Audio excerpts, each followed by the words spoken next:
So I got my food from Flaming Bites. This is a new place that's opened up in Luton. They had a promotion offer which was 40% off. So this was the messy box that I picked up. It's their take on the loaded fries, and it's got skin on fries. You've got cheese sauce, you've got chicken, some gherkins spotted around, some onion rings, and some cheese. And you can see it's pretty messy, but for £3 it was a bargain. For five, I don't know if it justifies it.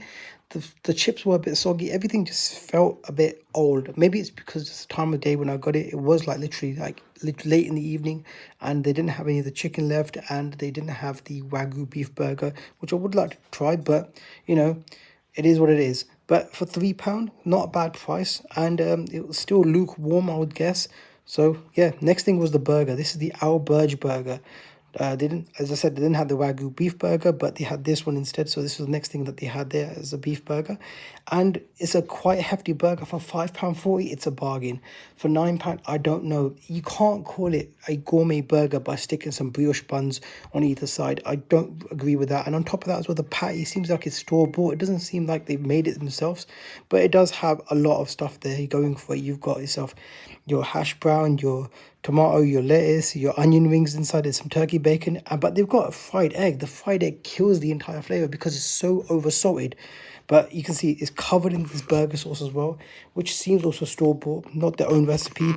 And it's pretty messy. You could just call it the big messy burger, but it is what it is. And for £5.40, still not a bad price, because you don't get burgers this size anymore. Definitely not around the sort of £5 range. So again, not a bad deal. But for £9, I don't know.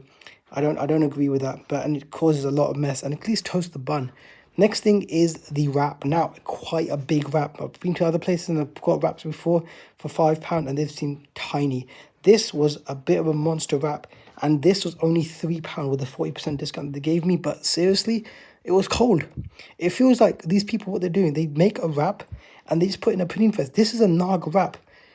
What you should have done is got the meat off the actual spinning wheel, whatever it is, with the lamb doner, and fried it in Naga sauce, refried it and stuck it in the wrap. At least that. But the meat was just cold. This was such a disappointment. And for what it is, man, you had to reheat the entire thing. You had to choose between all these little things. I think the best thing was the actual chips, but for the price that I've paid, I think I'd give it a thumbs up. But this let me down. This wrap let me down the most. I mean, seriously, this was just a disappointment. But for £3, it's still not bad. It's still gonna fill you up. But for £5, it doesn't meet the standard. But the chips, banging. For £3, even for £5, I think definitely worth the effort and definitely worth the price. So